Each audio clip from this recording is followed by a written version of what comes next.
Fala, né? Saudade dos irmãos. Um pouquinho, né, mano? Um pouquinho. Também com saudade dos irmãos. E estamos aí de volta, né? Depois uns 20 dias aí de folga. Mas o pastor folga, mas não descansa, né? Folga da igreja, mas a gente tem outras atividades, né? Só não preguei no domingo, porque me escondi. Mas eu fui disfarçado de crente comum. Mas no outro domingo preguei na congregação que meu sogro é responsável pela congregação. No outro domingo preguei em Itaberaba, né? Em Açu, encontro de famílias e de líderes e famílias do presbitério da Chapada. E no domingo na igreja de Itaberaba. Então assim, a gente descansa em relação à igreja, mas não em relação à vocação, ao chamado. Eu gosto de dizer que a gente precisa tomar cuidado, porque o crente tira férias de suas atividades, mas não tira férias de sua fé. O crente jamais pode tirar férias da fé. Ou seja, hoje é domingo, eu não estou em minha casa, eu não estou na minha igreja, então eu vou ficar dormindo aqui no hotel. Opa, é errado. Domingo não é seu, esse dia não é seu, é do Senhor, não importa onde você estiver. Se não tiver nenhuma igreja para você congregar, vê se tem crente nessa cidade. Se não tiver crente, se ajoelha, ora, lê a Bíblia, faz sua devocional, vai adorar o Senhor onde você estiver. É o dia de adorar a Deus de maneira especial, de preferência coletivamente, procurando onde está o núcleo do corpo de Cristo naquele lugar, para adorar, para servir a Deus, para cultuar o Senhor, para aprender da sua palavra. Então, crente não tira férias da fé, né? Se tirar férias da fé, aí é problema, viu, Mananinho? Aí disse, hoje eu não vou ser muito crente não, porque eu estou de férias. Tá? Não se tira férias da fé. As atividades humanas, sim, né? Então, eu vejo alguns crentes saem de férias, aí domingo está na praia, está não sei aonde, vai para não sei... Não, domingo é dia do Senhor em qualquer lugar que você esteja, a não ser que você não entenda isso, a não ser que não acredite nisso, a não ser que você não se importe com isso, a não ser que você não entenda que isso é da natureza de sua fé. Então, domingo é dia do Senhor, domingo é dia de adorar a Deus, de cultuar, de prestar culto de maneira coletiva e pública. Então, eu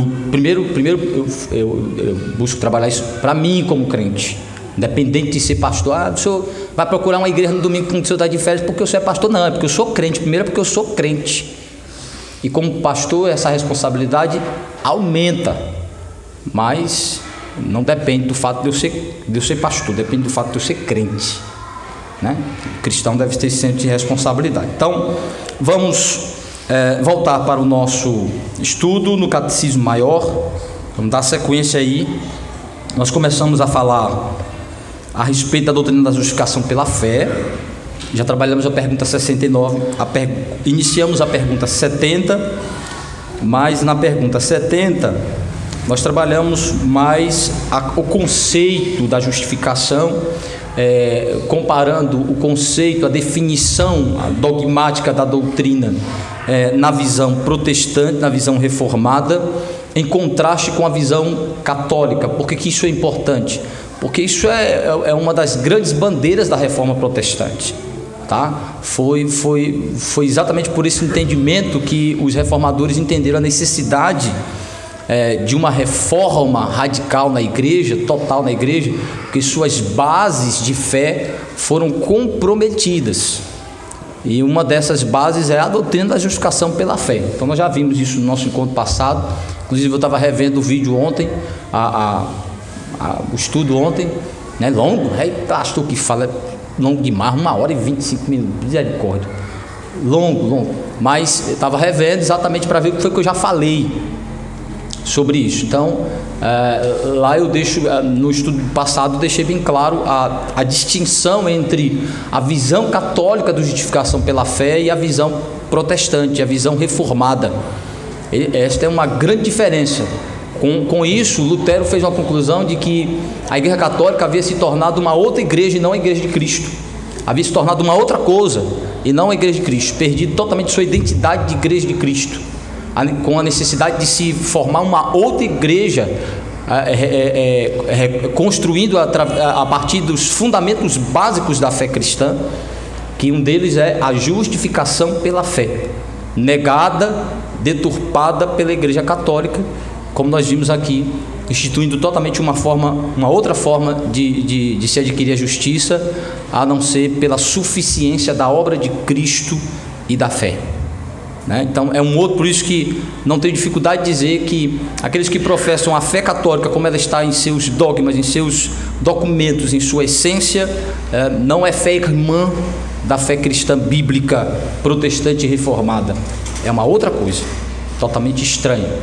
Então, baseado nessa comparação, nós vamos ver então como é que a doutrina reformada apresenta a doutrina da justificação pela fé, entendendo como as Escrituras ensinam, como está nas Escrituras. Então, nós vamos ver a pergunta 70 aí, vamos reler a pergunta 70 e trabalhar a partir desta pergunta. Então, o que é a justificação?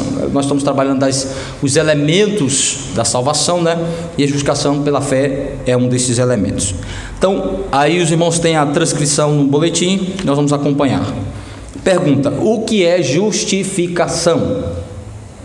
A justificação é um ato da livre graça de Deus em favor de pecadores, pela qual Ele lhes perdoa todos os pecados, aceita-os e considera-os justos, considera-os justos à sua vista, não por causa de alguma coisa operada neles ou por eles, mas tão somente pela perfeita obediência e plena satisfação de Cristo, que lhes é imputada por Deus e recebida pela fé somente.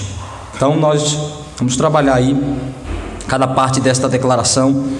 Então, a primeira distinção em relação ao catolicismo é que a justificação é um ato da livre graça de Deus em favor dos pecadores, que é algo totalmente fora deles.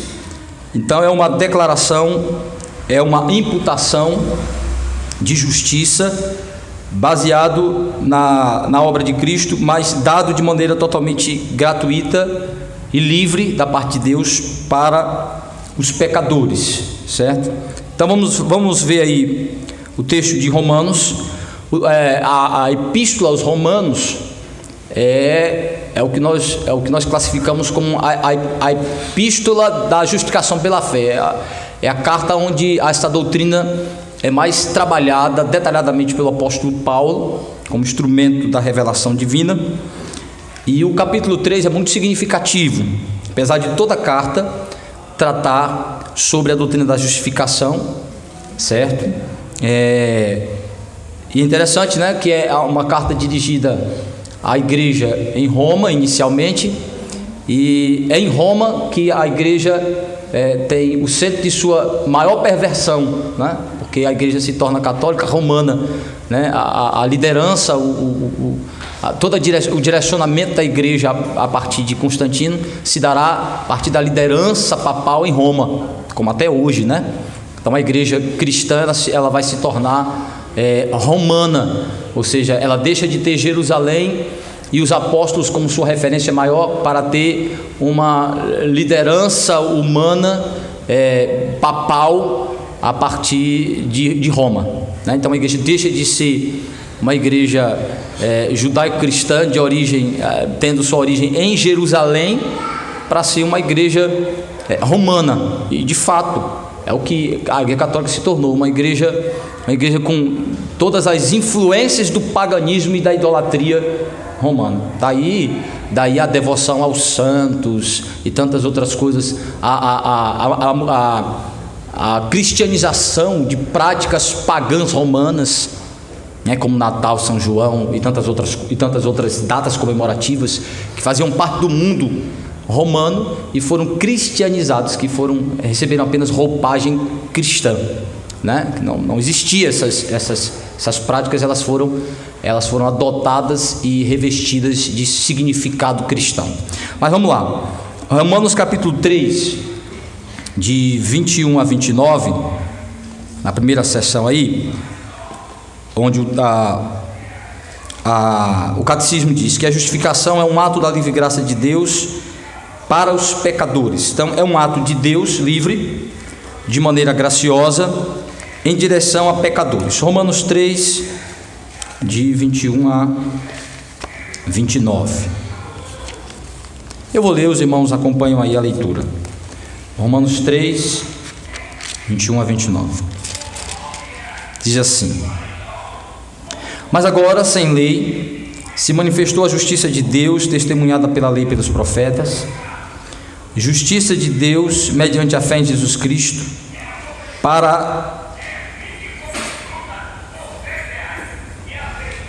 justiça de Deus mediante a fé em Jesus Cristo para todos e sobre todos os que creem, porque não há distinção, pois todos pecaram e carecem da glória de Deus, sendo justificados gratuitamente por sua graça, mediante a redenção que há em Cristo Jesus, a quem Deus propôs no seu sangue como propiciação mediante a fé, para manifestar sua justiça, por ter Deus na sua tolerância deixado impunes os pecados anteriormente cometidos, tendo em vista a manifestação da sua justiça no tempo presente, para ele mesmo ser justo e o justificador daquele que tem fé em Jesus. Onde, pois, a jactância foi de todo excluída. Por que lei? Das obras? Não, pelo contrário, pela lei da fé. Concluímos, pois, que o homem é justificado pela fé, independentemente das obras da lei. É porventura Deus somente dos judeus? Não é também dos gentios? Sim, também dos gentios. Até o 31. Visto que Deus é um só, o qual justificará por fé o circunciso e mediante a fé o incircunciso. Anulamos, pois, a lei pela fé? Não, de maneira nenhuma. Antes, confirmamos a lei.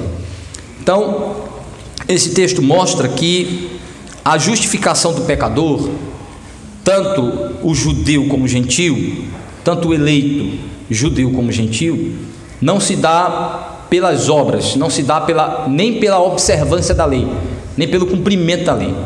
Se dá pela imputação dessa justiça, que é dada a ele por meio da fé, como um ato gracioso de Deus, como uma benevolência, como um presente divino para pecadores. Então não é resultado do esforço humano, mas é um presente divino. É Deus presenteando o homem. Então ele diz assim: é por graça, é a livre graça de Deus, é a livre. Por que essa graça é livre? Porque presente não se merece e nem se exige. Presente se recebe pela voluntariedade, bondade e total liberdade de quem oferta, de quem dá. Então ele diz: pela sua livre graça, ou seja, Deus não é constrangido, Deus não é nem constrangido e nem impulsionado por nada que esteja em nós ou que possamos produzir. Deus não é constrangido e nem forçado a justificar ninguém por nada. Então ele não se sente devedor ao homem, nem constrangido por qualquer comportamento ou ação humana. Então ele diz: pela livre graça, Deus justifica pecadores baseado na obra de seu Filho, por meio da fé. Por isso que os puritanos gostavam de descrever a fé como as mãos de um mendigo, que a fé é como as mãos estendidas de um mendicante, de um pedinte, que é apenas o veículo em que ele recebe a benevolência do seu doador, do seu ajudador, e se beneficia, e com as suas mãos recebe. Então a fé é apenas o meio pelo qual o pecador moribundo, pobre, miserável, recebe a graça de Deus, a graça justificadora, o presente de Deus, que é a justiça de Cristo, que de pobre o transformará em rico espiritualmente diante de Deus. Por isso que Jesus disse que a primeira bem-aventurança é o reconhecimento da pobreza, da miséria. Bem-aventurados são os pobres de espírito, porque dos tais é o reino de Deus. Então essa pobreza aí de espírito, essa humilhação, não é pobreza no sentido de falta de caráter, não. É uma espécie de fulano é pobre de espírito, pensa uma pessoa mau caráter. Não é nesse sentido figurado não, de pobre de espírito, nesse sentido aí não, de desprovido de virtudes humanas, é desprovido de virtudes espirituais, desprovido de verdade, de qualificação moral e espiritual para ser aceito por Deus.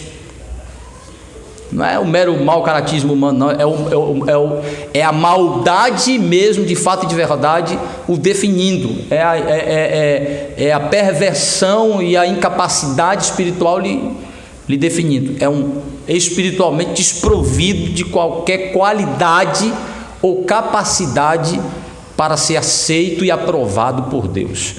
Então, Paulo diz, como é que a gente é justificado? Primeiro ele está atacando a visão judaica de obras, de justificação por mérito, dizendo que não é pelo esforço, não é pelo trabalho, não é pela obediência, não é pela santificação, não é pela observância da lei, isso é impossível. Isso não é pela lei, é pela graça. A lei servia como um testemunho e um instrumento da própria graça, a mostrar que o homem não poderia se adequar àquele padrão. Então vejamos aí um outro texto de Romanos, capítulo 4, versículo 5. Alguém lê aí, por favor? Mas ao que não trabalha, porém crê naquele que justifica o ímpio, a sua fé lhe é atribuída como justiça. Olha que coisa interessante. Paulo está argumentando a respeito da justificação pela fé e não pelas obras, tomando o pai da fé, tomando o pai dos judeus, Abraão, como exemplo. Ele faz isso aí em Romanos e faz também na carta aos Gálatas. Enquanto Romanos ele defende, estrutura e desdobra a doutrina da justificação pela fé somente, em Gálatas ele combate os judaizantes, ele combate, inclusive vamos falar um pouco sobre isso na exposição à noite, ele combate a visão dos judeus messiânicos, que dizia que havia uma necessidade de mesclar graça com lei, de mesclar a fé em Cristo com a observância da lei mosaica em todos os seus sentidos, inclusive recebendo o sinal da antiga aliança, que é a circuncisão.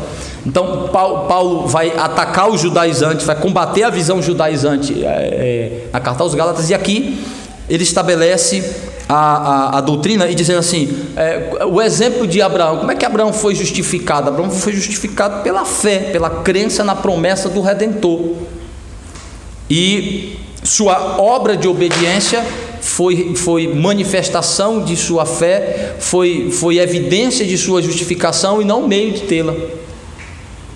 Então ele vai dizer, por quê? Porque a justificação do pecador diante de Deus se dá por ato gracioso e não por pagamento, e não por recompensa. Então ele diz assim, Deus não justifica pecadores como um recompensador de esforço, como um pagador de dívida. Então ele diz assim, quando você trabalha, o seu patrão, quando lhe dá o salário, ele não está lhe fazendo um favor, apesar de que muitos acham que estão, né?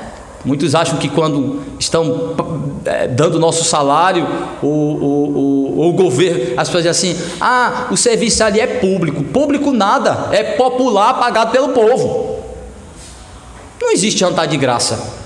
Ele diz assim, eu vou ali, eu não briguei muito porque é público. Se fosse particular é tu pagando o serviço duas vezes, pagando na iniciativa pública e na privada, e deixando de usar o que você pagou na iniciativa pública,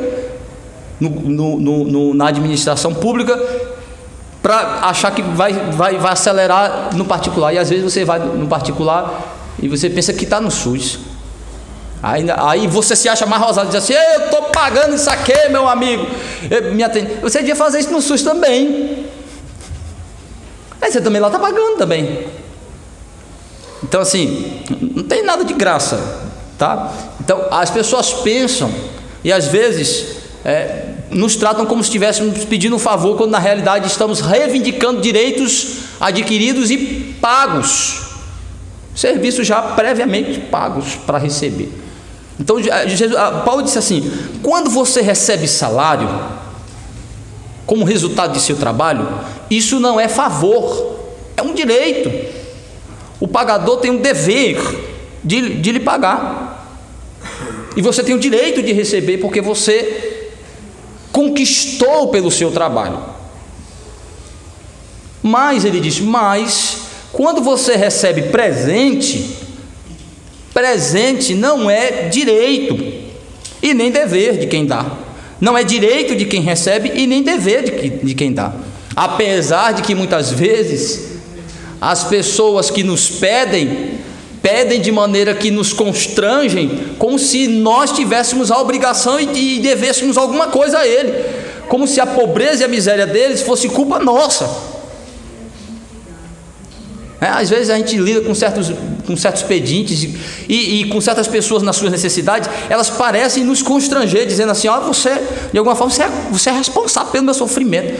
E às vezes é uma coisa tão constrangedora que a responsabilidade que eles imputam sobre nós é porque estamos em situação melhor que a eles. Dizem, tu está bem, tu não tem sofrimento, não tem dificuldade, olha aqui como é que é a minha vida, desde que eu nasci. Aí eles começam a imputar sobre nós um senso de culpa por termos sido privilegiados em uma situação em relação a eles. É assim, como é a sua vida, tá? Você nunca passou por isso, né? Tá. Aí vai descrevendo, começa a humilhar a gente, sabe? Começa a botar a gente para... Aí chega a conclusão de que a gente tem que ajudar ele, porque nós somos privilegiados, então de alguma forma somos responsáveis por ele não ter recebido o que nós recebemos. Olha que coisa terrível. É a vitimização do ser humano. E isso é comum, né? Isso aí a gente faz ver de maneira tão sutil, tão piedosa. Às vezes a gente faz de uma maneira tão mascarada. Mas então Paulo está dizendo assim, quando você paga a alguém o que lhe é de direito, isso não é favor. Não é favor, é recompensa, é pagamento, é a troca. Agora, quando é presente, não. O presente é a manifestação da liberalidade de um coração bom, compassivo, que se importa. Então ele diz assim, a nossa justificação é um ato de graça e não uma recompensa de méritos. Isso é claro, Paulo falando, é claríssimo. Então, quando você entende isso, você vai perceber que você não pode colocar nada como sendo produzido pelo homem, nem mesmo a fé, que é extremamente importante para a salvação, nem a fé. Então a fé não pode ser um produto do ser humano, porque ele é pobre, ele não pode produzir isso. Isso é um dom, é um presente de Deus. Então não tem nada dele. Então Paulo está dizendo assim, a justificação do pecador, a libertação do pecado,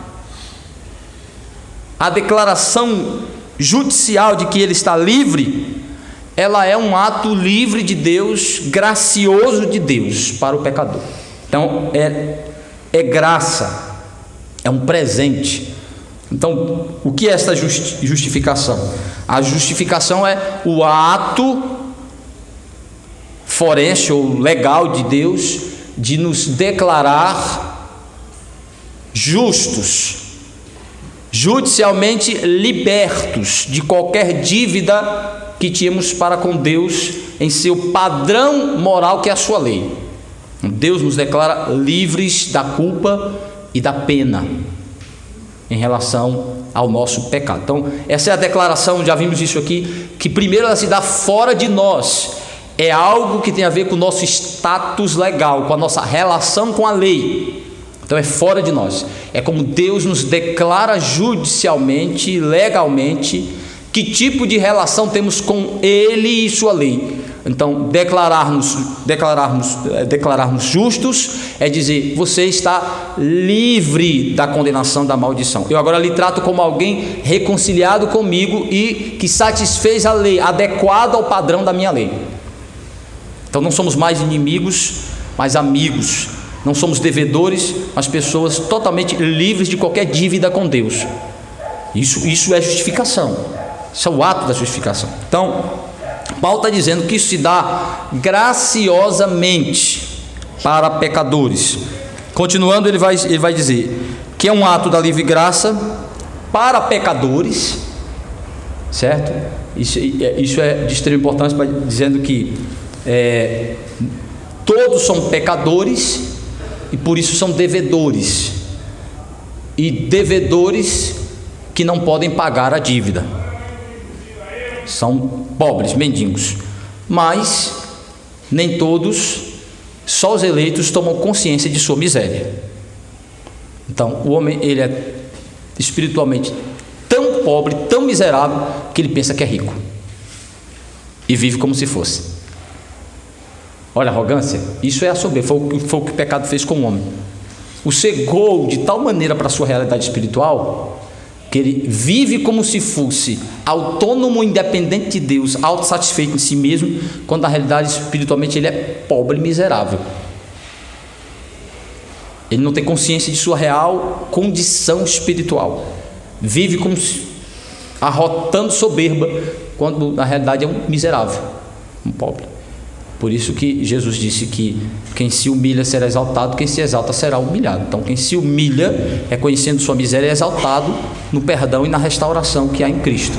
Quem se exalta, dizendo que é alguma coisa diante de Deus, e se comporta como se não precisasse de Deus, como se precisasse de perdão, como se não precisasse de salvação, como se não precisasse de graça, como se precisasse de favor nenhum, de ajuda nenhuma, vivesse como um independente, um autônomo, um autossuficiente, Deus vai humilhar, dando a ele a consciência de quem é, em um dia muito tarde, que é no dia do julgamento final, do juízo, que ele tomará no inferno.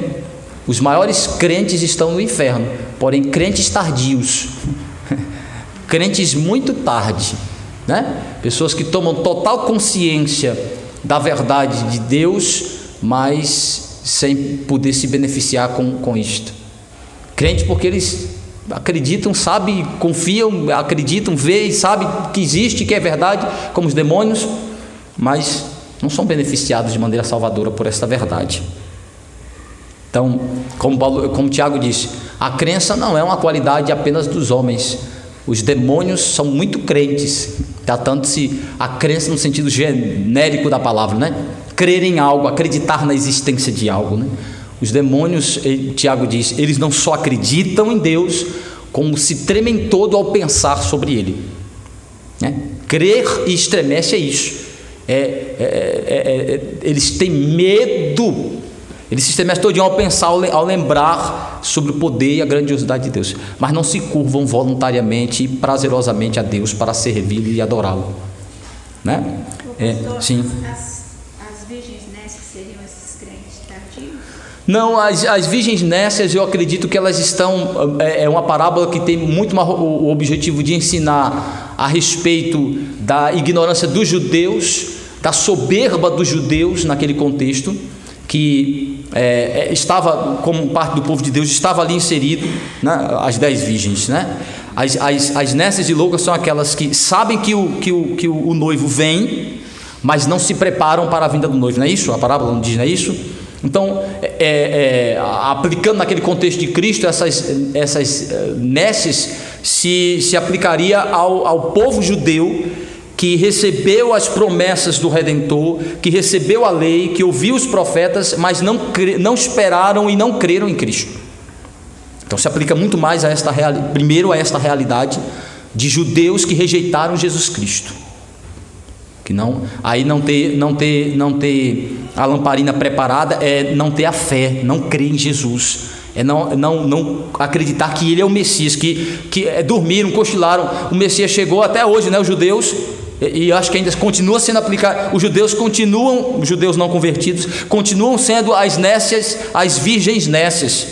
O Messias já veio, já preparou a sua noiva, vai voltar para casar com ela, e eles ainda estão esperando o Messias, estão dormindo, espiritualmente dormindo, totalmente, né? Pode ser aplicado também a uma vida espiritual diligente ou não? Eu posso fazer uma aplicação secundária nesse sentido de crentes relapsos, mas aí seria uma aplicação totalmente secundária, porque o sentido primário de Cristo era mostrar que aqueles que deveriam estar preparados para recebê-lo não estavam. Mas a porta fechou, né? Fechou Em relação a quê? salvação Para essas nécias, no fim da parábola. no fim da parábola, sim.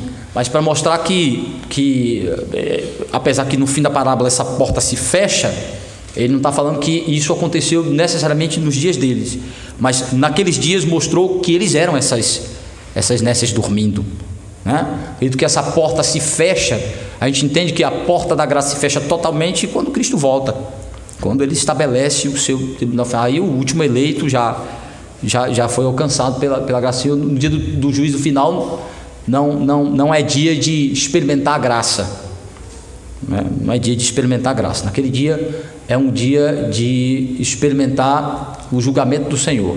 A graça já está com quem foi designado para receber. Claro, a gente vai é dia de graça para quem já está na graça. Aí eu entendo que se aplica aquilo que Jesus disse: quem tem se dará, e quem não tem, o pouco que tem será tomado. Então, a quem tem se dará, ou seja, o crente tem a graça inicial da salvação, ele tem os benefícios graciosos inicialmente aplicados sobre ele tem plenamente. Então, esta graça pelo Evangelho, que inicialmente foi derramada sobre ele, vai ser abundante na eternidade. Então, quem tem a graça salvadora em Cristo, vai desfrutar do derramar pleno da graça de Deus sobre ele. Então, a graça vai abundar em manifestação e derramar na vida do eleito depois do juízo final. Então, quem tem, se dará, se multiplicará. A graça abundando, tá aí Paulo disse: onde o pecado abundou, superabundou. A graça superabundando sobre o eleito.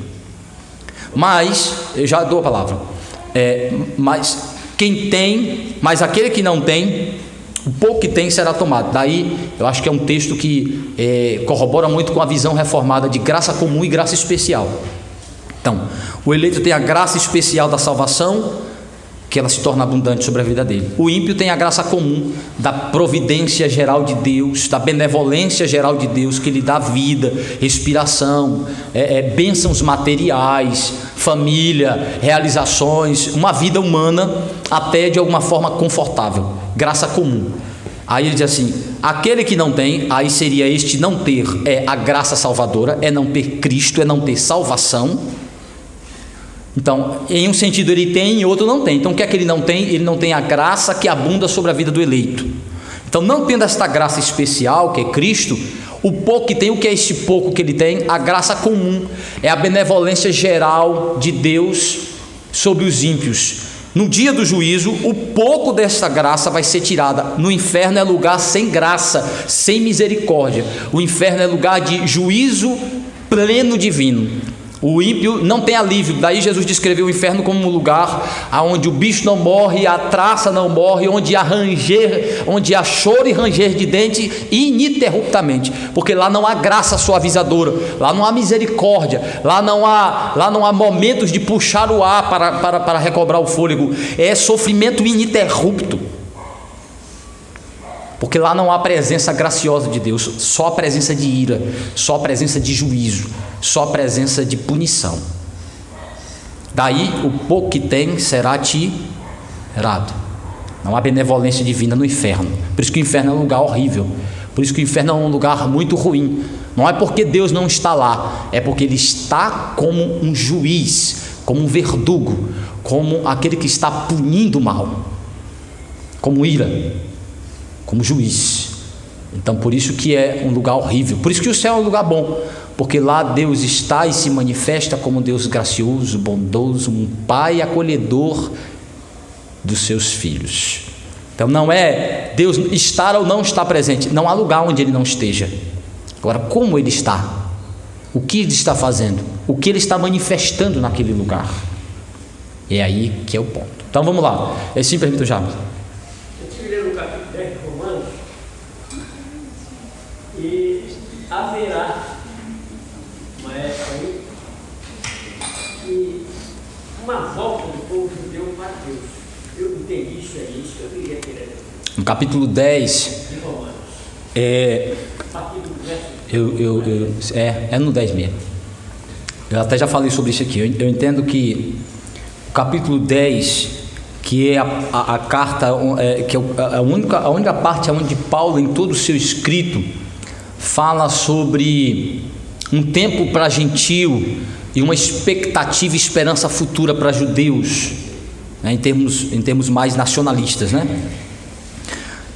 Eu entendo que, de fato, a conclusão que eu faço pela visão escatológica que eu concordo é que haverá sim um determinado momento em que, antes da volta de Cristo, a salvação dos judeus será em quantidade maior do que o que a gente vê hoje esporadicamente.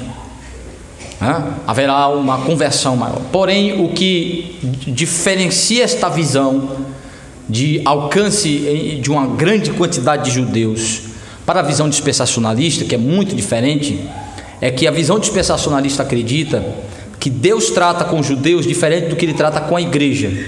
O pacto que Deus fez com os judeus não se relaciona com a igreja. A igreja é uma outra coisa. E o que acontece? Como os judeus não quiseram Jesus Cristo em sua maioria, só um grupo pequeno de judeus comparado a toda a nação, Deus então rejeitou os judeus temporariamente e passou a salvar gentios, a ponto da igreja ter uma maioria de gentios, né? Isso vai durar por um tempo. Então o gentio acredita, o dispensacionista acredita que vai chegar um tempo que Deus vai voltar a tratar com Israel como povo da antiga aliança. Então vai resgatar o pacto perdido. Então, como eles não aceitaram Cristo, eles vão ser perseguidos, encurralados. Aí vem o Armagedon, vem um bocado de confusão aí que eles inventam. Então haverá o que eles estão pensando hoje dessa globalização. Veja que coisa fantástica, viu? Quando você começar a perceber essa questão aí das correntes políticas, as nossas correntes políticas, ela tem questões escatológicas inseridas muito forte nelas aí. Porque, por exemplo, o conservadorismo que a gente tem hoje, principalmente no Brasil, é um conservadorismo de matriz católica.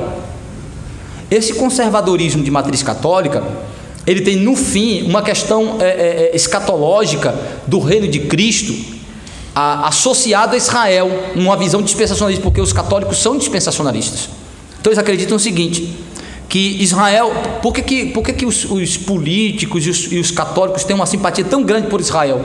Por causa dessa visão escatológica, de que Israel é de fato o povo, ainda é o povo especial de Deus, que Deus vai vir tratar especialmente com este povo, e que toda a conspiração de Satanás através desses sistemas totalitários e anticristãos como nazismo, fascismo, comunismo, socialismo, se você olhar a matriz dessas correntes em termos religiosos, é totalmente anticristã.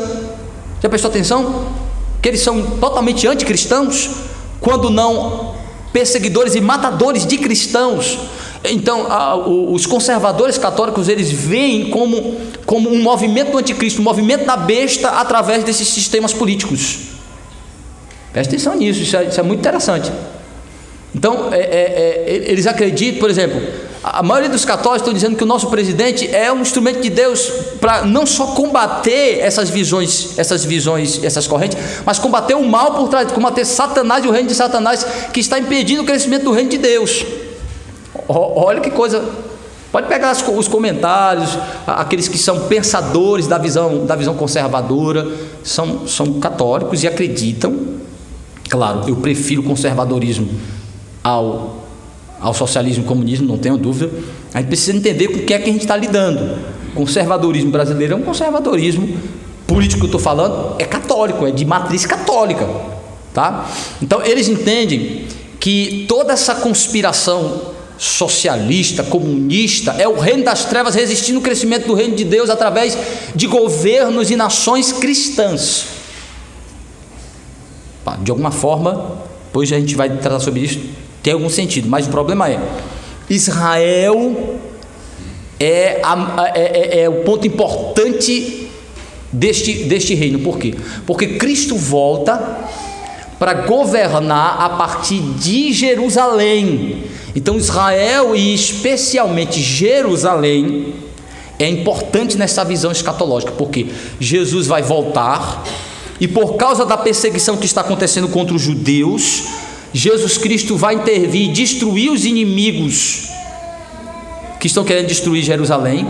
Jesus volta destrói os inimigos, neutraliza eles temporariamente e restabelece o trono de Davi em Jerusalém. Daí a importância deles de reconstruir o templo. Aí volta o sistema sacrificial, volta a antiga aliança totalmente, só que agora com o tipo e antítipo junto, com a figura, com a sombra e a figura juntos. Essa é a visão dispensacionalista. Jesus volta, então se restabelece o sistema judaico, e agora o povo de Israel, que não cria no Messias, passa a crer e ser governado por ele, onde Cristo vai estabelecer o reino de 1000 anos a partir de Jerusalém, sentado lá no trono de Davi. Já lhe dou a palavra. Então essa é a visão dispensacional. Não vejo base bíblica nenhuma para dizer que Deus vai restabelecer a relação com Israel como nação especial e estabelecer com Cristo uma teocracia que parte de Jerusalém, de um governo étnico a partir dos judeus. Creio que quando Paulo fala que os judeus serão alcançados em uma maioria, aí é um alcance pela graça salvadora em Cristo através do evangelho pregado pelos gentios.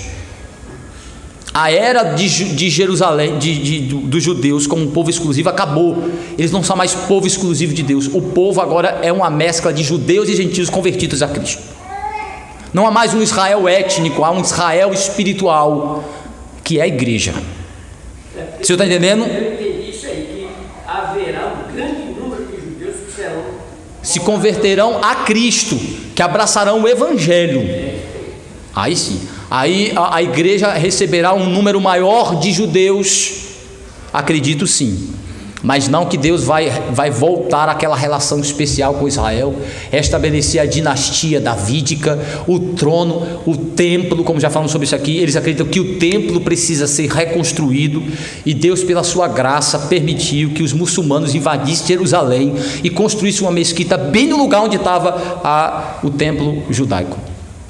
Oh, glória! Meu irmão, porque acabou o sistema. Jesus disse: esse templo vai ser destruído, e esse templo agora sou eu, meu corpo. Ele está falando do que o sentido que o templo realmente teria, que é o corpo espiritual de Cristo, que é a sua igreja. Tá? Então, sim, meu irmão. Eu desconheci essa parte aí do governo teocrático voltar. Volta. Mas a outra linha de pensamento deles é que esse retorno vai dar quando a igreja for arrebatada. No arrebatamento, Deus levará a sua igreja. Aí ficará os judeus, aquelas que não têm. Aí vai ficar sem convencimento do Espírito. E aí eles vão entender que Jesus Cristo realmente era Senhor e Salvador. E eles não têm esse entendimento. Aí vai imperar a questão da salvação por obra. Aí por isso que diz que está escrito lá que se Deus não abreviasse os dias, ninguém se salvaria. A grande tribulação, né? A grande tribulação é também dispensacionalista, eles defendem essa linha de nessa visão aí, no arrebatamento ficam os crentes fracos, os crentes carnais, o crente Raimundo, que tem a igreja no mundo. Então fica os crentes fracos, os crentes carnais, só vão os crentes mais santos, né? Ó, vocês fiquem aí. Não, brincadeira. Fica só os... Não existe isso, meu irmão. Eu estou ironizando, vocês ainda não acostumaram com minha ironia, né? Ficam os crentes, isso é dispensacionalista, ficam os crentes fracos. Crente fraco é crente, é salvo. É salvo. Não tem crente salvo perdido, crente fraco perdido. Crente fraco é crente que tem a fé salvadora em Cristo. Jesus disse que se tiver... Não, quem ficou não é para ir, meu irmão. Quem ficou aí é ímpio. Né? Então, mas eles dizem que no arrebatamento fica os crentes fracos, vai os crentes fiéis, e ficam os ímpios e os judeus, né? Aí começa a perseguição, tem 7 anos de paz, que é o governo falso do anticristo, fingindo que é Cristo, aquela coisa toda. Aí tem, se vocês quiserem assistir essa heresia, tem uma série chamada Deixados para Trás, né? Conta tudo isso aí.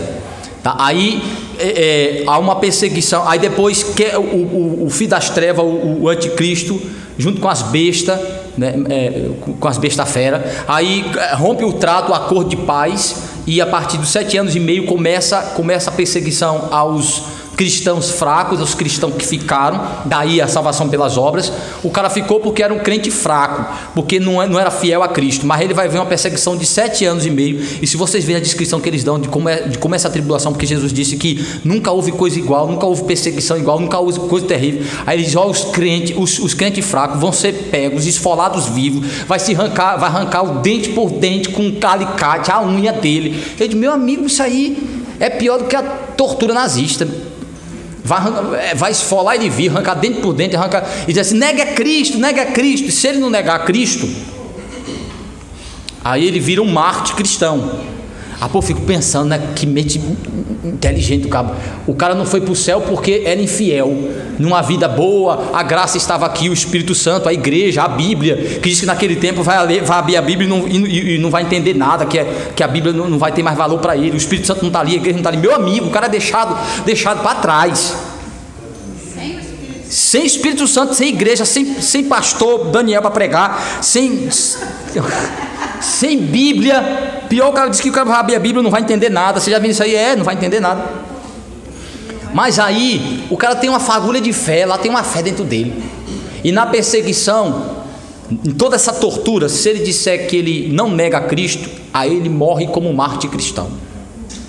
O cara com tudo a favor dele, com o Espírito Santo, com a igreja, com a Bíblia, o caba era infiel, aí tirou tudo isso, virou fiel, e a ponto de morrer por Cristo e ser esfolado e arrancar tudo dele. Meu amigo, pense, é praticamente um Pokémon, um Digimon, é uma evolução sem precedente, que aí não faz sentido não, nenhuma. Fez uma evolução, meu irmão.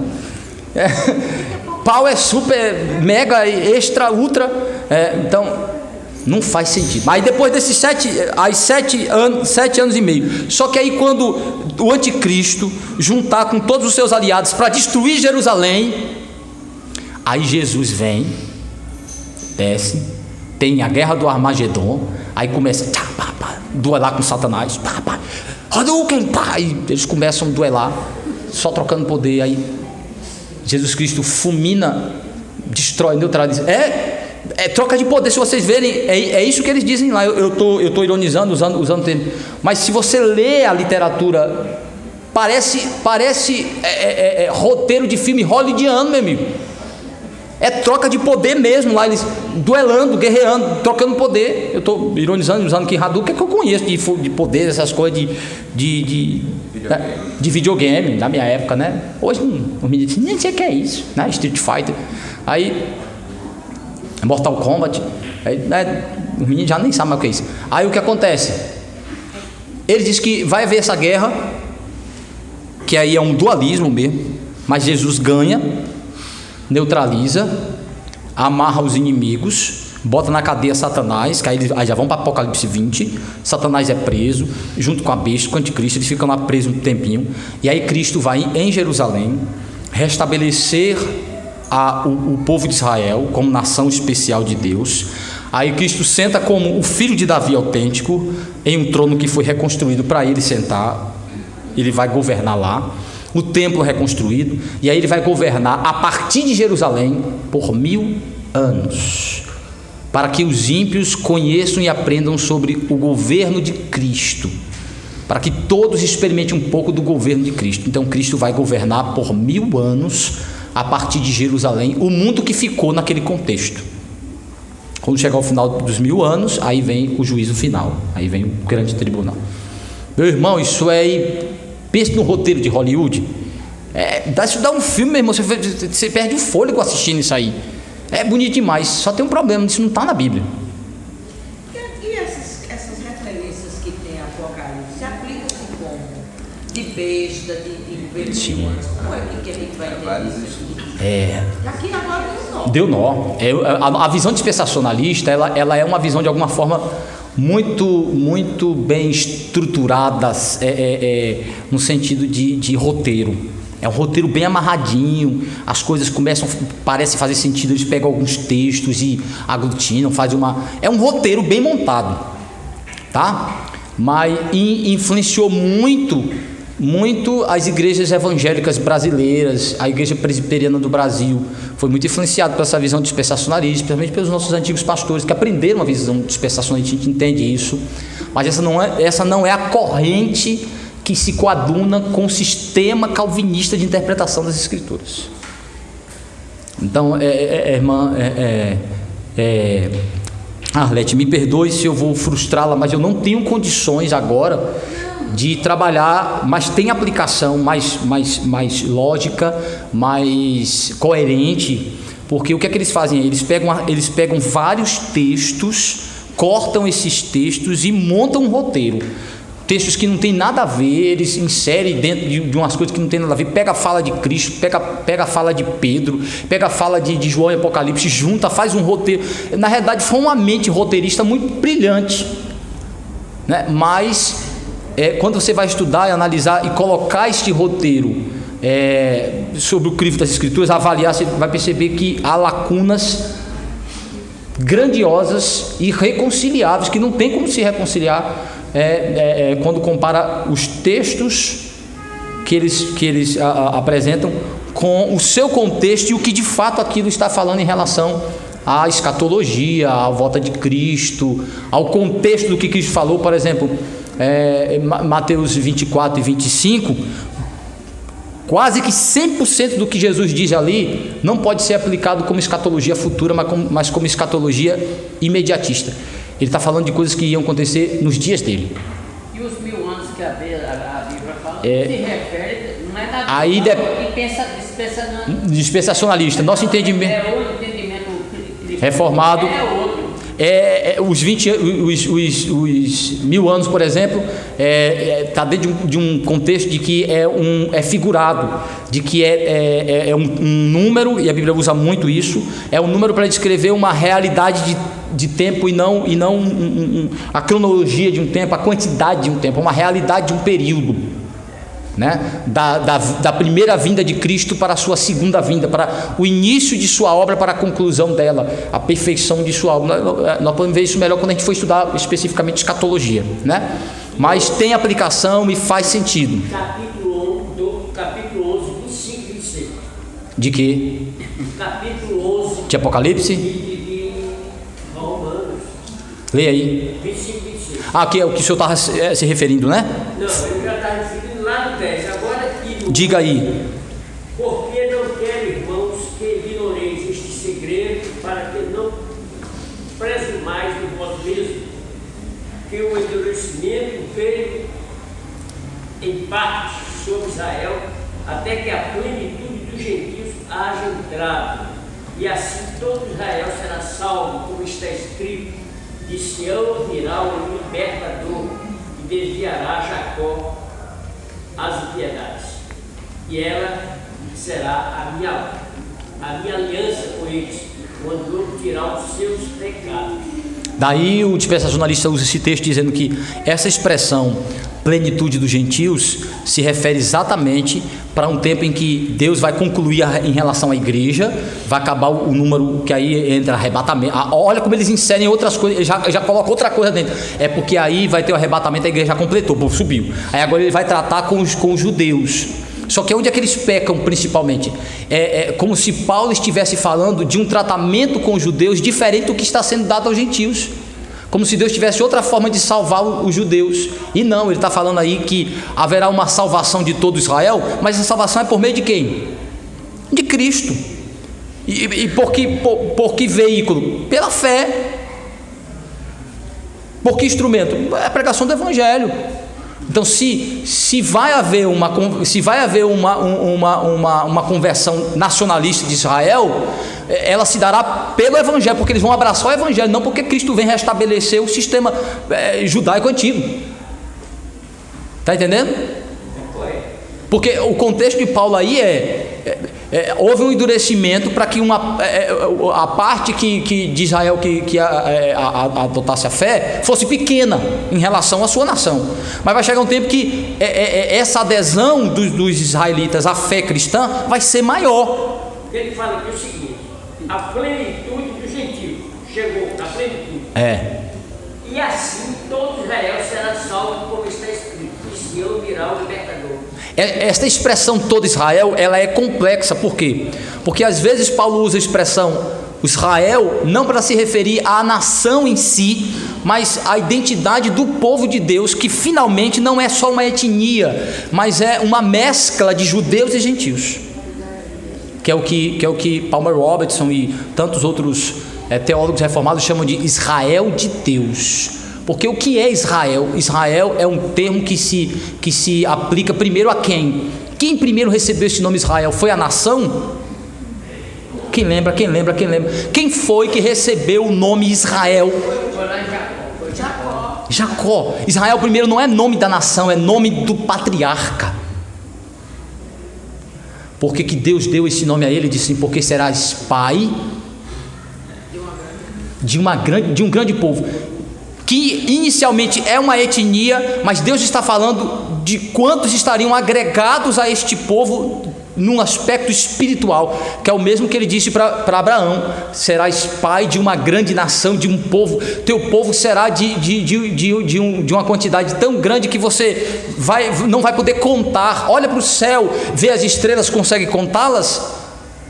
Ele diz: não, assim será a tua descendência. Então ele está falando de uma descendência numérica, de uma descendência genética, biológica, inicialmente sim, mas seu sentido final não é biológico, é espiritual. Porque Paulo vai dizer assim: quem é que é filho de Abraão? É quem nasce de Abraão? Ele diz: não, quem nasce para Deus com a mesma fé que Abraão recebeu. Isso inclui judeus e gentios. Existe uma linha. Então Israel de Deus, o povo de Deus, é finalmente a igreja. Existe uma linha de pensamento que vai falar que todo esse contexto apocalíptico já aconteceu ali nos primeiros anos em que é uma corrente chamada pós-milenista, que tem um sistema chamado de preterismo. O preterismo, que é um instrumento de interpretação dos pós-milenistas. Inclusive eu tenho simpatia ao pós-milenismo, daí eu tenho uma dificuldade ainda de ensinar escatologia para vocês, porque vocês primeiro precisam ser desintoxicados da doutrina dispensacionalista, depois entender que nós temos duas correntes fortes, e que a mais forte não é a que eu defendo, porque a mais forte é a milenista. Leandro Lima, Isso, Leandro Lima, e aí eu tenho dificuldade de indicar esses aí. William Hendrickson tem um livro, a editora Cultura Cristã tem um livro do William Hendrickson que é Mais Que Vencedores. Esse livro é fantástico, é uma das melhores abordagens de uma linguagem simples para crentes comuns sobre a visão amilenista, né? Não é a corrente que eu defendo, mas é muito mais bíblica do que dispensacionalista, não tenho dúvida. Então, dentro do meio reformado calvinista, há uma convivência muito harmoniosa entre amilenistas e pós-milenistas, apesar dos preteristas, né, ainda estão por ali pela beirada, mas os preteristas históricos, não dispensacionalistas. Mas o dispensacionalismo sempre foi tratado como uma heresia no meio reformado. Que é o pré-milenismo histórico, né? Que também corre pelas beiradas aí, dizem que até Calvino era, não concordo, Calvino era pós-milenista. Todo mundo quer puxar Calvino um pouquinho para. Todo mundo quer puxar ele. Pós-milenista. O importante não é aceitar Cristo como Senhor. Sim, mas a corrente, claro, é a essência, né? Não define a fé, mas mostra a sua maturidade ou imaturidade e ajuda para muita coisa. Mas não vamos chegar lá, não é o nosso assunto agora. Com relação aos nossos dias, puxa sardinha para ideias como essas que tem corrido. Sim. Reforçar Israel como um pronto, que tem que ser reconstruído. Para só ver como é perigoso, que parece que a escatologia é uma coisa, não tem muito valor. Mas se você acredita, por exemplo, que a igreja é um senão da história do povo de Deus, que não é a essência do povo, e que Deus vai tratar com Israel fora de Cristo, fora do efeito final da graça de Deus, e que os judeus precisam retomar aquele sistema judaico antigo, isso aí é muito comprometedor. É extremamente comprometedor, totalmente comprometedor. Eu não acho que vai voltar. Mas os dispensacionalistas acreditam nisso. A partir da hora que Cristo veio, deu a sua... Eles não acreditam nisso. Tem que voltar ao sistema judaico. Inclusive, por isso que eles acham que tem que voltar à construção do templo. Voltar sacrifício. Cristo tem que sentar no trono de Davi. Aí você vai gastar milhões nesse pensamento, Sim. nessa linha, esquecendo o que é realmente importante. Exatamente, que a obra de Cristo já foi feita. Mas o tempo já foi na Universal. E ainda. Mas vamos lá.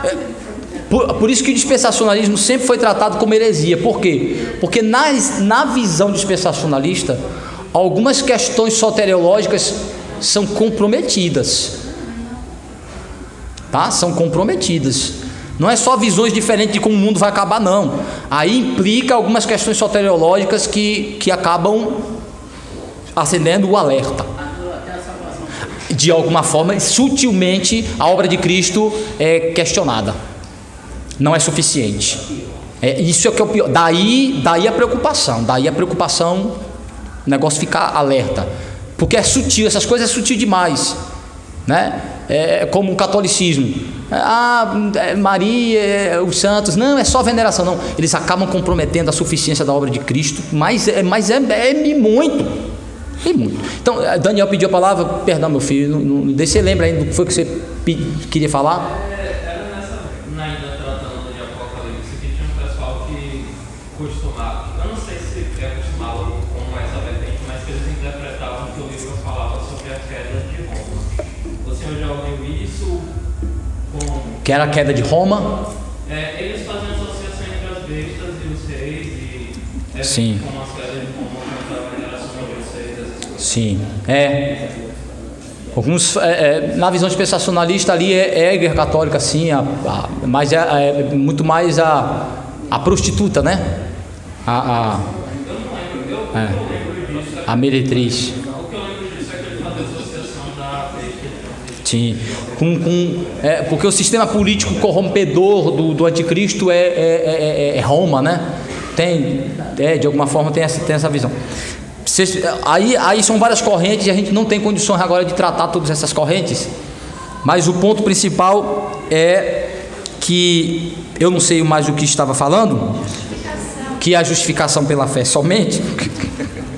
Voltando, alguém abre aí 2 Coríntios 5, 19 e 21.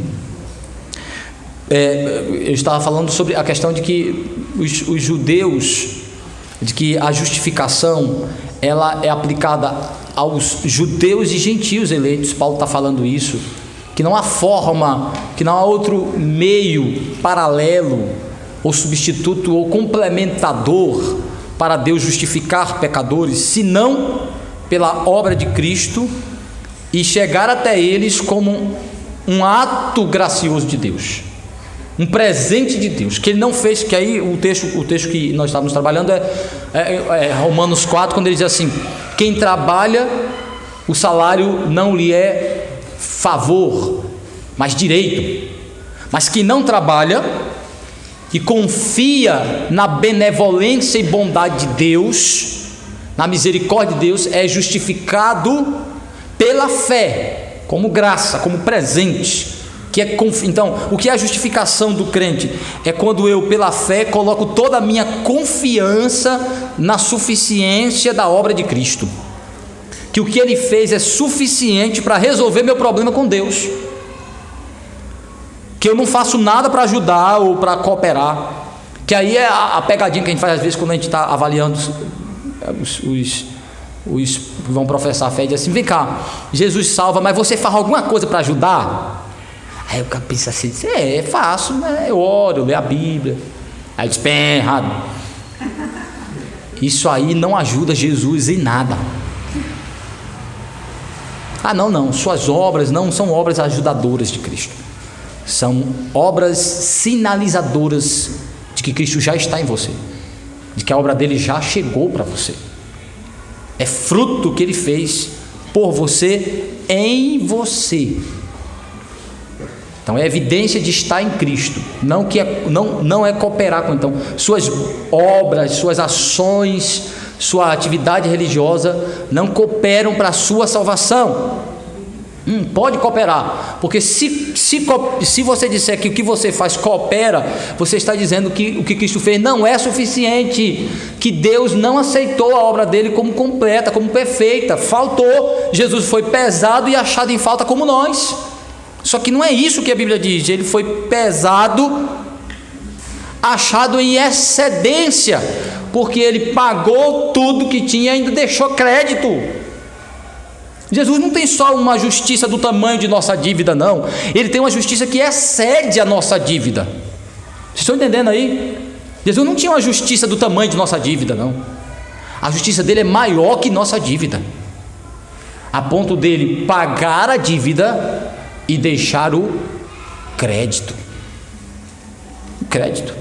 Então, quando você acha que você vai fazer alguma coisa que precisa de uma cooperação, é negar a suficiência e eficácia da obra de Cristo, meus irmãos. É simples isso. Paulo disse: não, nenhuma obra, ninguém é justificado por obra nenhuma de justiça própria, de obediência à lei. Ninguém faz nada para ajudar na sua salvação. Então ele diz assim: a justificação do pecador não é salário de trabalhador, não é recompensa de esforço humano, é presente, é todo, completo, a obra toda é presente, é dádiva. Toma aqui, ó. Alguém fez por você, alguém trabalhou e comprou tudo que você precisa para a sua salvação. Está aqui, tome.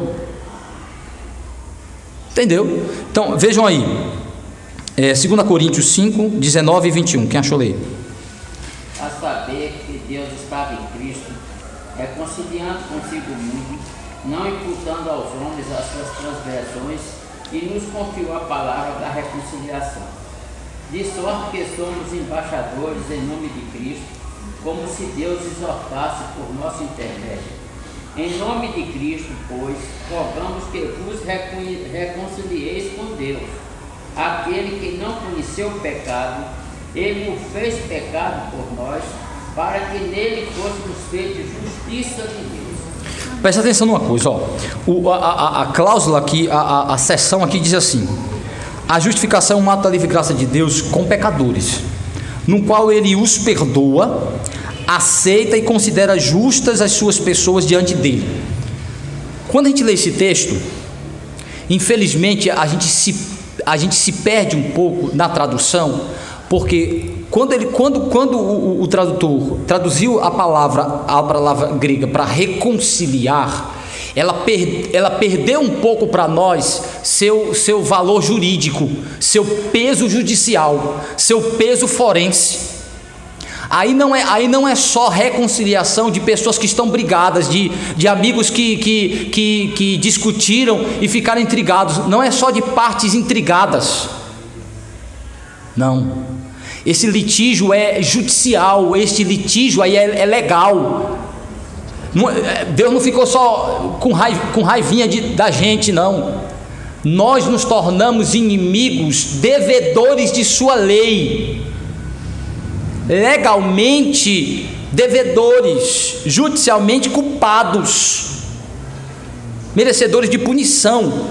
Aí essa palavra reconciliar é reconciliação forense, é satisfação de justiça,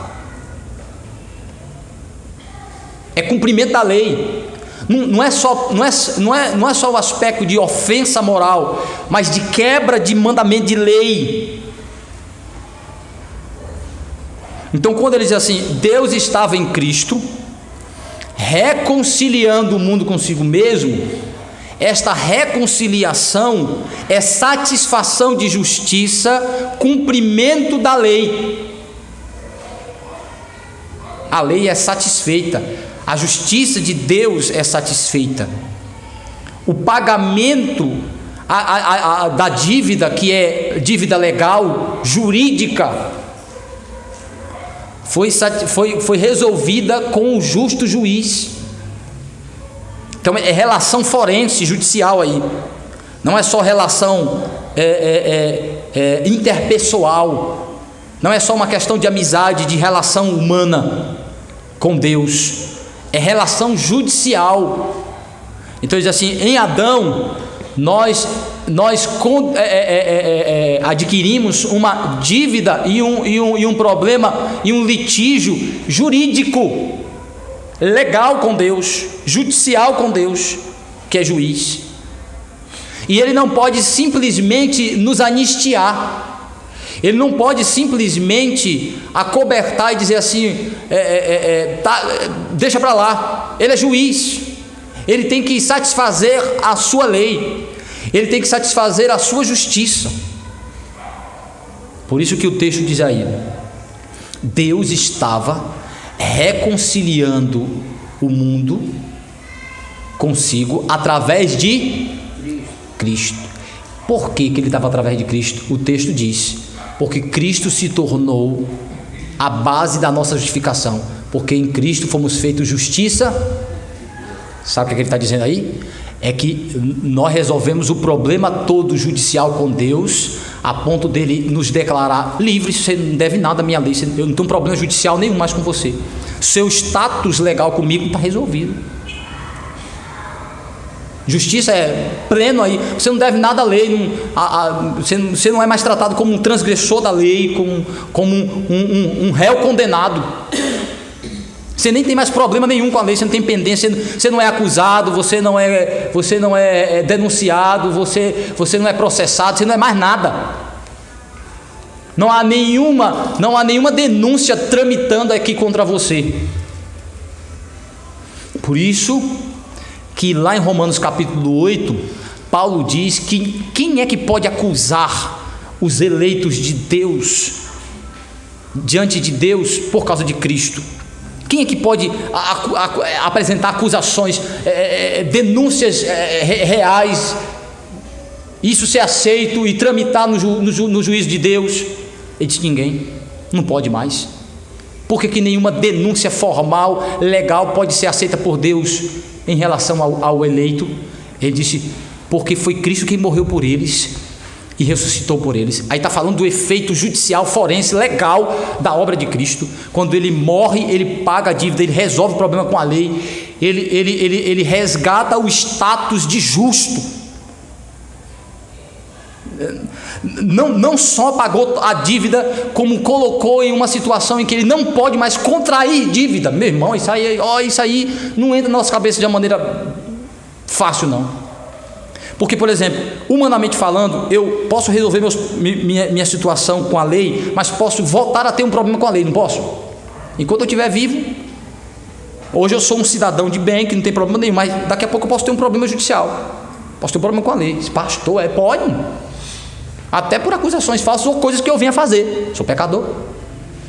Aí ele está dizendo assim, só que com Cristo, o crente, a justificação do crente é um ato em que Deus aceita a obra de Cristo como pagamento da dívida e coloca em um status de justo. Este status de justo faz com que ele não possa mais transgredir a lei a ponto de adquirir dívida com ela. Espera aí, mas o crente não peca? Peca. Só que esta dívida contraída também já tem crédito para pagar. Não é dívida, cada pecado que você comete, você merece ir para o inferno eternamente por cada um deles. Você já prestou atenção nisso aí? Então o que é que Cristo fez? Ele resgatou a nossa condição, pagando a dívida, e deixou um crédito que cobre todas as dívidas que a gente vem adquirir durante a nossa vida todinha. O crédito é grande ou não é? A justiça que Cristo imputou, a justiça que Cristo deixou lá como crédito, não pode ser exaurida por nós. Não. Quantas vezes você peque, todas cobertas pela justiça de Cristo. Isso é grande, meu irmão. Todo coberto. Pastor, então quer dizer que eu posso sair pecando aí? Paulo disse: você acha que só porque você está na graça, não está agora debaixo da maldição da lei, você sai pecando? Bem errado, significa que você não entendeu o que é a graça, ou talvez nem tenha ela. Paulo disse: como é que posso eu querer voltar a ser escravo do pecado, eu que fui liberto dele? Viver pecando, João disse, é sinal de escravidão do pecado. Disse, não. A justificação não é vale night. Licença para pecar. Não é licença. Perdão, aí eu dei o exemplo do vale night, para quem sabe entendeu minha comparação. Não é cheque em branco assinado, faz o que quiser, meu amigo. Não. A justiça imputada é para santificação, não para libertinagem. De maneira, Paulo deixa isso muito claro. Paulo, o defensor da doutrina da justificação, foi muito claro em dizer que não somos libertos para libertinagem, mas para servir a Deus, para a santidade, para a obediência. Não. Sim, alguém pediu a palavra que eu não dei? Me ajudem, porque eu... Então, Eu queria saber dessa palavra mundo. Ele não reconciliou o mundo. é o mundo, a palavra mundo aí é o mesmo contexto de João 3,16, porque são os eleitos espalhados pelo mundo, para mostrar exatamente que a sua salvação não é algo restrito a uma etnia, a um povo étnico, mas a um grupo de pessoas de todas as partes do mundo. Então, quando ele usa a expressão mundo, é para contrastar a fé judaica exclusiva para a fé internacional, mundial. Os eleitos, que estão em toda parte do mundo, inclusive nós aqui em Feira de Santana, fim do mundo. E ela estava em Aracaju no dia desse estudo, estava incluído nos eleitos. Foi. Então, mundo aí é um termo que Paulo usa para contrastar o que até então era a justificação. A justificação ela era étnica, ela era quase que exclusivamente só para judeus, com exceção de alguns gentios que vinham esporadicamente trazidos pela graça de Deus. Mas quem é que era justificado? Apenas os judeus que criam na vinda de Cristo. Então ele está falando agora, mas Cristo morreu não só por eles, e Cristo explicou isso, que ele não veio só para o povo de Israel, mas ele veio para o seu povo que está espalhado em toda a parte do mundo. Ele diz assim, minhas ovelhas estão aqui nesse aprisco, mas também tem as ovelhas que estão fora desse aprisco, e eu vou chamar elas e elas vão vir. Então Jesus, e não é só Cristo que está falando isso, os profetas do Antigo Testamento, todos falavam de que um dia a graça de Deus estenderia-se aos gentios, de que as porteiras de Israel seriam abertas e os gentios se uniriam para formar um povo. Só que a visão deles é uma visão de que Israel seria protagonista disso como nação. Só que Israel foi protagonista disso como aquele que forneceu os primeiros pregadores do Evangelho, os apóstolos. E da onde Cristo surgiu. É aí que eles têm protagonismo, mas não como um povo exclusivo, especial e no topo, porque é um povo só. O status e a dignidade dos filhos do reino de Cristo não tem classe superior, inferior, não tem segunda classe, como nós vamos falar um pouco sobre isso hoje à noite, que no início do cristianismo os cristãos ficaram com dificuldade os cristãos judeus de tratar os cristãos gentios. Quem são eles dentro do corpo de Cristo? Quem são eles dentro da igreja? Eles são um povo de casta inferior. Eles são tratados como segunda categoria de cristãos. Por quê? Porque no judaísmo havia o pátio dos gentios, que era uma realidade fora. É como se eles fossem de uma segunda categoria, de uma classe inferior. Os prosélitos.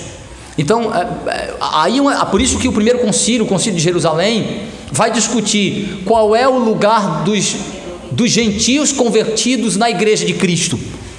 Aí os apóstolos vão concluir, eles se tornam um conosco, receberam a mesma fé, o mesmo Cristo, a mesma salvação, fazem parte do mesmo povo, têm a mesma dignidade. Eles apenas precisam abster-se daquilo que é pecaminoso no mundo gentílico, mas eles são um conosco. Eles têm a mesma fé, o mesmo Cristo e pertencem ao mesmo corpo. Então, mostrando aí que até eles vão lidar com essa dificuldade em relação aos gentios. Mas vamos lá. Então, aí mundo aí é para mostrar que o povo de Deus, o reino de Cristo, a obra de Cristo, ela não é exclusiva a uma etnia. Ela abrange a pessoas de todas as partes do mundo. Daí João viu a identidade final de todos os eleitos. Eu vi uma grande multidão que não se pode numerar, grandes e pequenos, pessoas de todas as raças, tribos, línguas e nações. Não é isso que João diz lá em Apocalipse? A visão dos glorificados. Então João está tendo o privilégio de ver a identidade final da noiva, da igreja, do corpo de Cristo, do Israel de Deus, que são todos os eleitos escolhidos dentro da humanidade, que corresponde a uma realidade plural de etnias, de pessoas, que forma a humanidade restaurada, a humanidade escolhida para ser restaurada em Cristo, que começa com a etnia, mas não se restringe a ela, se estende. Entendeu aí, irmã Eleni? Espero que tenha. Bom. Então vamos lá, porque senão eu ia continuar explicando até a senhora entender. Não, brincadeira. Eu ia dizer que eu não tinha mais argumentos e que acabou, já estou cansado. Mas vamos lá. Efésios 1, de 6 a 7 e Tito 3, 4 e 7. Nos ajudem aí. Efésios 1, de 6 a 7. Então ele diz aqui: Deus perdoa, aceita e considera justas as pessoas diante dele. Então, Cristo estava reconciliando no sentido de reconciliação de partes em litígios, porque houve quebra de lei, houve quebra de mandamento, houve transgressão da lei. Então, juiz com os réus sendo reconciliados, aí é litígio legal. Então, fomos reconciliados com o justo juiz, com o legislador, com o nosso Criador. Então, Cristo, e Ele fez de nós justiça de Deus. Essa justiça de Deus foi melhor explicada por Paulo em Romanos 3, quando ele diz assim, que o que é que Cristo fez ali na cruz? O que é que Ele fez quando Ele estava tomando o nosso lugar? Ele satisfez a justiça de Deus morrendo por nós, pagando a dívida. Aí ele vai dizer assim, porque Deus deixou outrora os pecados impunes, eles não haviam sido ainda punidos, ainda que os crentes do Antigo Testamento tenham sido salvos e justificados, foram justificados baseado em uma justiça que ainda seria realizada. Então eles foram salvos como um cheque pré-datado, houve uma antecipação da justiça de Cristo. Mas Paulo diz que os pecados deles ainda não haviam sido expiados, pagos, porque é só Cristo que faz isso. Mas veja que a obra de Cristo é tão perfeita que o mérito de sua obra já foi antecipada, porque o escritor aos Hebreus trata Jesus Cristo como fiador dos eleitos. O fiador é aquele que, quando você contrai uma dívida grande, ele garante que a sua dívida vai ser paga, ainda que ele precise tirar do seu bolso. Não é? Fiador não é isso? Né? Fiador é aquele que tem crédito e palavra para dizer assim, se ele não pagar, eu pago. No final das contas não é isso, né, que o fiador está dizendo? Por isso que a Bíblia diz que não é muito sábio ser fiador das pessoas. Não é muito sábio, não. E ser fiador, porque cada um deve ser responsável pelas suas dívidas. Mas no caso de Cristo, como nós não temos como pagar, Cristo se torna nosso fiador, garante que a dívida vai ser paga, e aqueles que Deus escolheu para salvar já começam a receber os méritos, créditos, antes de Cristo pagar. Olha que coisa fantástica. Vocês estão entendendo aí? Os crentes do Antigo Testamento já estavam recebendo os créditos para pagar suas dívidas com Deus, que Cristo ainda ia colocar. Então Paulo diz assim, que os pecados anteriormente cometidos estavam sendo acumulados para aquele dia. E aí quando Cristo vem, Deus derrama toda a dívida dos eleitos, desde Adão até o último eleito na volta de Cristo, todos, e bota sobre ele. Rapaz, pensa numa dívida grande, e coloca sobre ele. Aí ele paga por todos, deixa crédito para todos.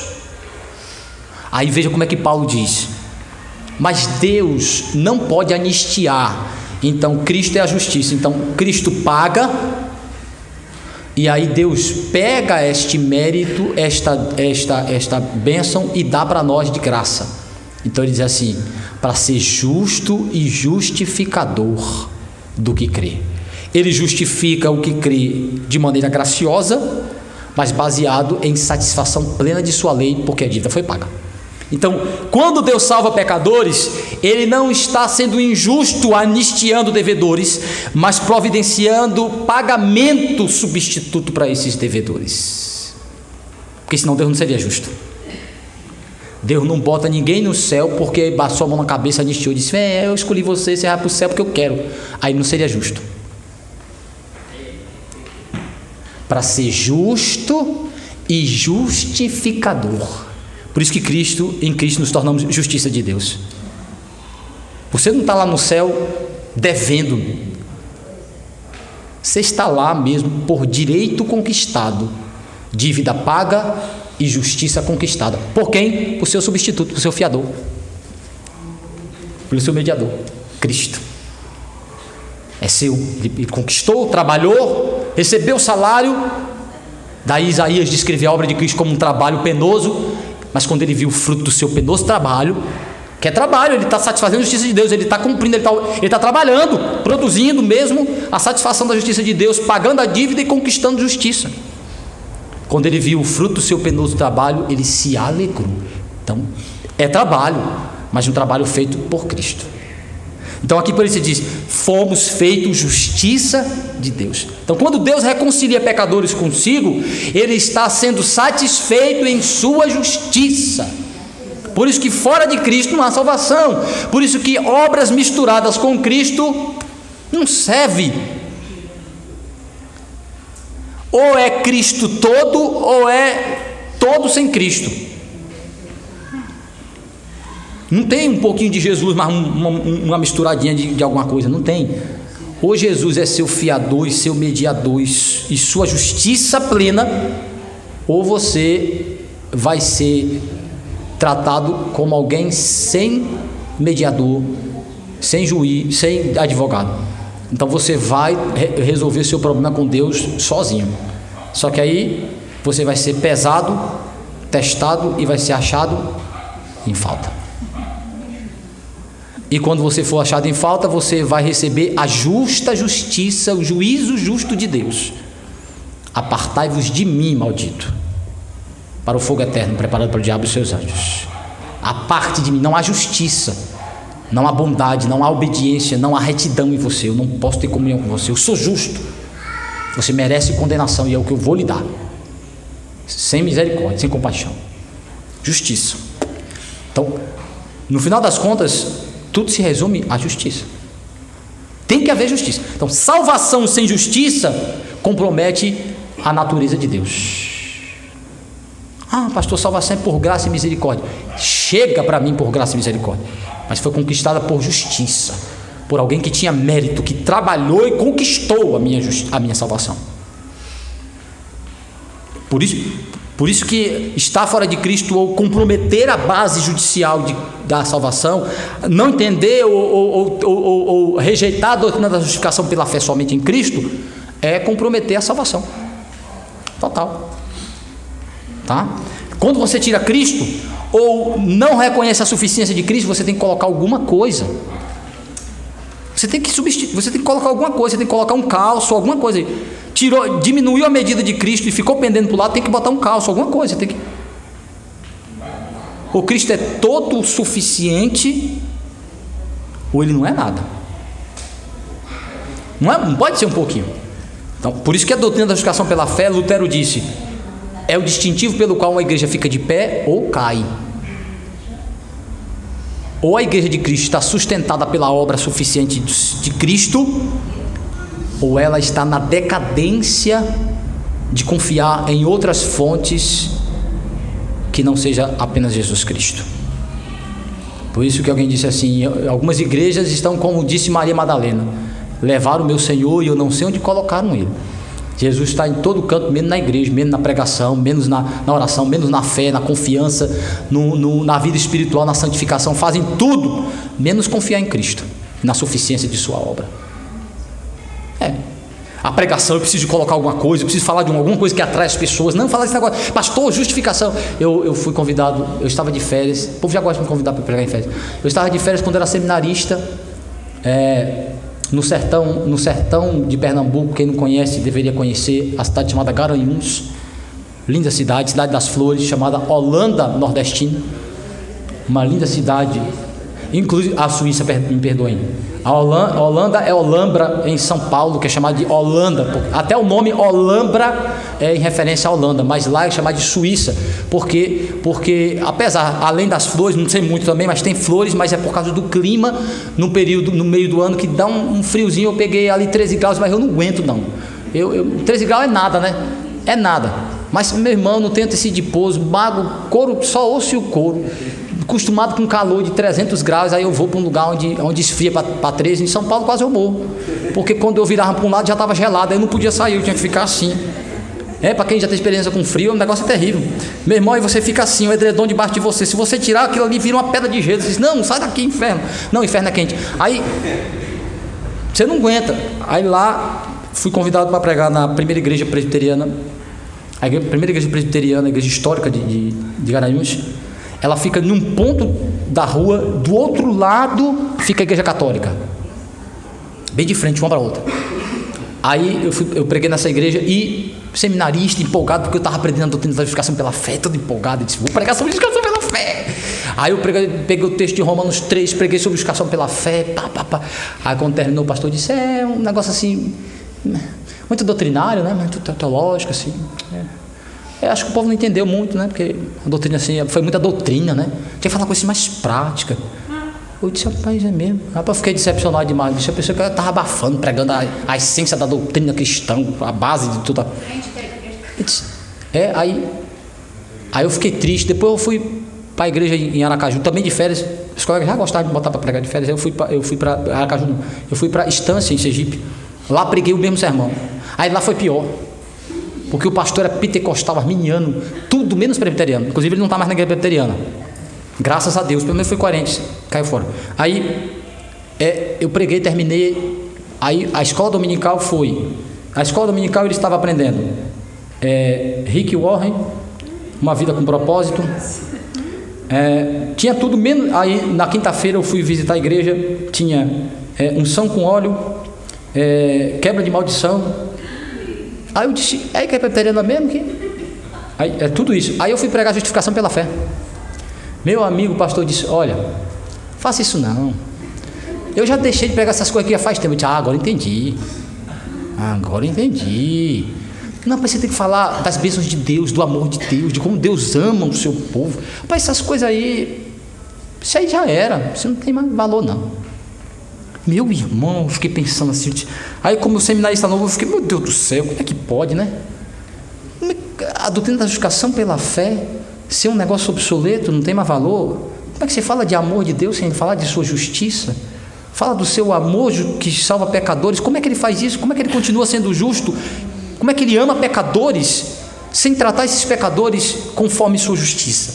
Paulo disse, Deus é justificador de pecadores, mas se mantém justo, porque há uma base judicial que satisfaz, é Cristo, seu sacrifício, sua obra redentora, seu sangue derramado. Deus não anistia pecadores, Deus não isenta pecadores, Deus não bota panos quentes, Deus não passa a mão na cabeça e diz, vá, você me deve, mas vá embora. Deus não faz isso, senão ele não permanece justo. Por isso que a doutrina da justificação pela fé é de extrema importância, porque ela mostra como é que Deus, que é justo, liberta pecadores de uma dívida que eles não podem se livrar, mas Deus livra de maneira que não custa nada para eles, mas se mantém justo. Vocês estão entendendo aí? E Paulo diz, ele faz isso e se mantém justo, porque ele não anistiou, a dívida foi paga. Então essa é a doutrina da justificação pela fé. Então Paulo está dizendo que nele, por meio dele, Deus foi satisfeito por uma obediência plena. Aí, para a gente finalizar aqui, Tito, alguém leu já Tito 3, 4 a 7? Não. Leia, por favor. Romanos 5, 17 a 19 e Romanos 4, 6 a 8. 3, de 4 a 7. Tito 3, 4 a 7, por favor, meu irmão, leia. Quando, porém, se manifestou a benignidade de Deus, nosso Salvador, e o seu amor para com todos, não por obras de justiça praticadas por nós, mas segundo sua misericórdia, ele nos salvou mediante o lavar regenerador e renovador do Espírito Santo, que ele derramou sobre nós ricamente por meio de Jesus Cristo, nosso Salvador, a fim de que, justificados pela graça, nos tornemos seus herdeiros, segundo a esperança da vida eterna. Vocês entenderam por que a justificação protestante não é a mesma da justificação católica? Porque não é só infundir graça, esta graça precisa ter base judicial, ela precisa ter base legal, ela precisa ter justiça. Então ele diz assim: vocês foram justificados, nós fomos todos justificados, não por obras conquistadas por nós, não por obediência nossa, mas por um derramar regenerador, lavador em Cristo, que o Espírito fez em Cristo. Quer dizer, está pegando a justiça de Cristo, que é a base satisfatória da lei de Deus, e derramando graça salvadora sobre nós, apenas pegando os méritos conquistados por Cristo e dando para nós. É isso que ele está dizendo. O lavar regenerador é a aplicação, é o derramar da obra do efeito de sua satisfação de justiça.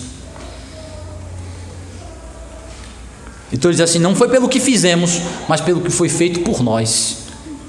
Tem uma base legal aí, tem uma base jurídica aí, tem uma base forense aí desta graça. Ela não pode ser graça barata, ela não pode ser graça sem satisfação de justiça. Entendeu? Por isso que ele diz assim: Deus nos lavou e nos regenerou, não pelo que fizemos, mas pelo que Cristo fez. Então, em Cristo. Por isso que Paulo usa muito essa expressão: em Cristo, em Cristo, em Cristo. Quando ele usa essa expressão em Cristo, ele está querendo dizer que a base objetiva, judicial, legal é Cristo, é o que ele fez. Em Cristo é isso. É estar ligado a ele como representante legal.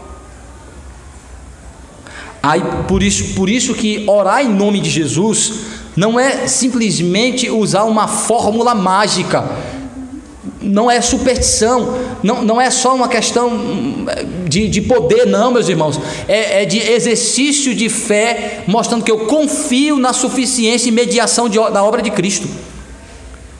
Quando eu uso a expressão em nome de Jesus, precisa ser uma expressão do entendimento de como ele é a base judicial de minha fé, a base legal de minha salvação, a satisfação de justiça divina. Por isso que no capítulo 3, Paulo termina dizendo assim: a graça anula a lei? Paulo diz: não, a graça satisfaz a lei não pode ser anulada, a lei tem que ser satisfeita, confirmada, satisfeita. Por isso que Paulo diz, Jesus disse: eu não vim abrogar, revogar a lei, eu vim cumpri-la. Porque se ele não cumprisse a lei, ele não estava conquistando salvação justa, por satisfação de justiça, mas burlando a lei. Deus não seria justo.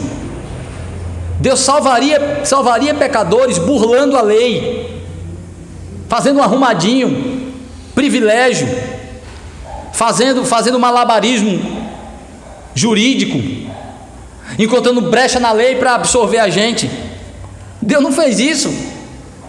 Deus não tentou mostrar brecha nenhuma. Pelo contrário, quando Deus tratou conosco, quando ele falou da gente, é tudo miserável, pó, pecador, não tem nada, eu não me agrado de nada neles. Quando ele falou quem éramos nós, não tínhamos nenhuma dignidade em nós mesmos, mas eu escolhi para dar a eles dignidade. Eu mesmo vou satisfazer a minha lei, vou providenciar justiça para eles. Justiça. Eles vão estar plenos de justiça. Ou seja, no céu não tem ninguém devendo a lei. Ele disse: você escapou. Não escapou não. Fui feito justiça de Deus em Cristo. Então vejam aí, Romanos 5, 1, 17 a 19, quem achou ler? Justificados, pois, mediante a fé, tenhamos paz com Deus por meio de nosso Senhor Jesus Cristo. Se pela ofensa de um e por meio de um só reinou a morte, muito mais os que recebem a abundância da graça e o dom da justiça reinarão em vida por meio de um só, a saber, Jesus Cristo. Mostrando o peso da representação legal, judicial, forense de Cristo, comparando com a representação legal de Adão, como aquele que trouxe a maldição como transgressor do pacto das obras, e Cristo como aquele que satisfez. Por isso que diz que nós estamos no pacto da graça, mas Cristo estava no pacto das obras. Cristo estava em um pacto de aquele que iria cumprir a lei no lugar de Adão. O que Adão não pôde fazer, Cristo fez como nosso representante. Então, ele diz assim: por ele veio vida, veio salvação, veio justiça de Deus para nós, por um ato e por um único substituto. Vejam aí, então é satisfação de justiça. Romanos 4, de 6 a 8, e alguém abra Atos 10, 43. Romanos 4, de 6 a 8. E é assim também que Davi declara ser bem-aventurado o homem a quem Deus atribui justiça, independentemente de obras. Bem-aventurados aqueles cujas iniquidades são perdoadas e cujos pecados são cobertos. Bem-aventurado o homem a quem o Senhor jamais imputará pecado. Vem, pois, esta bem-aventurança exclusivamente sobre os circuncisos ou também sobre os circuncisos, visto que dizemos, a fé foi imputada a Abraão para a justiça. Como, pois, lhe foi atribuída, estando ele já circuncidado ou ainda incircunciso, não no regime da circuncisão, e sim quando incircunciso, e recebeu o sinal da circuncisão como selo da justiça da fé que teve quando ainda incircunciso, para vir a ser o pai de todos os que creem, embora não circuncidados, a fim de que lhes fosse imputada a justiça. Eita, que coisa linda esse texto, maravilhoso. Aí ele pega, aí foi Paulo deu uma paulada na cabeça dos judeus nessa hora, incrédulos, que o cérebro ficou se batendo assim no chão, ó. Sabe o que Paulo está dizendo? Paulo está dizendo assim: quando foi que Deus justificou Abraão? Aí vai dizer, não foi quando ele se tornou pai dos judeus, não, quando ele recebeu a circuncisão, não. Foi quando ele creu, quando ele ainda era gentil. Antes dele ser circuncidado, que era o símbolo do início da nação, Deus o declarou justo porque ele creu na promessa do Redentor. E a circuncisão foi sacramento, símbolo da fé. E ele foi justificado por meio da fé, em uma justiça que foi imputada. Mas veja o que ele está dizendo. Ele diz assim, mas por isso que Davi disse, bem-aventurado é quem Deus não imputa pecado, e sim justiça. Mas quem é que pode ser? O salmista diz assim, Senhor, se tu considerar os pecados, se tu imputar o pecado, quem será salvo? Quem se livrará de tuas mãos? Se tu levar o pecado em consideração, quem é que vai se salvar? O salmista diz, ninguém. Mas como é que Davi diz que bem-aventurado é quem Deus não imputa pecado? Tem alguém que ele não vai imputar pecado? Mas veja o que aqui Paulo está dizendo. Bem-aventurado é aquele que Deus não imputa pecado, porque este pecado foi imputado ao seu substituto. Há uma troca bendita. Deus imputa nossa culpa e pecado a Cristo e imputa a justiça de Cristo para nós.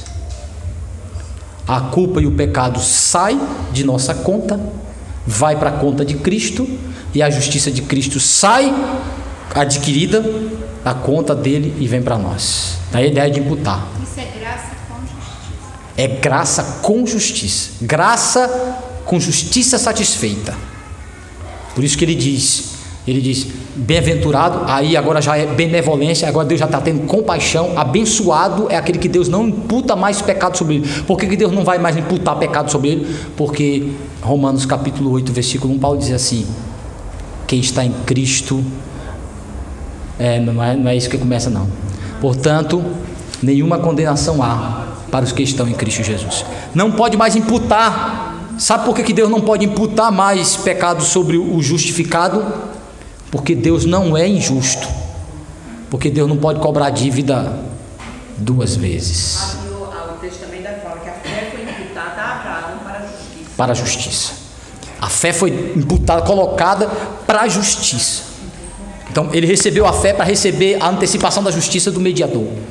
Daí ele foi declarado crente, pai da fé e filho do reino e filho de Deus. A sua fé na justiça do mediador. Não foi pelo que ele fez. Claro, aí você diz, mas Tiago vai dizer que ele foi justificado por obras.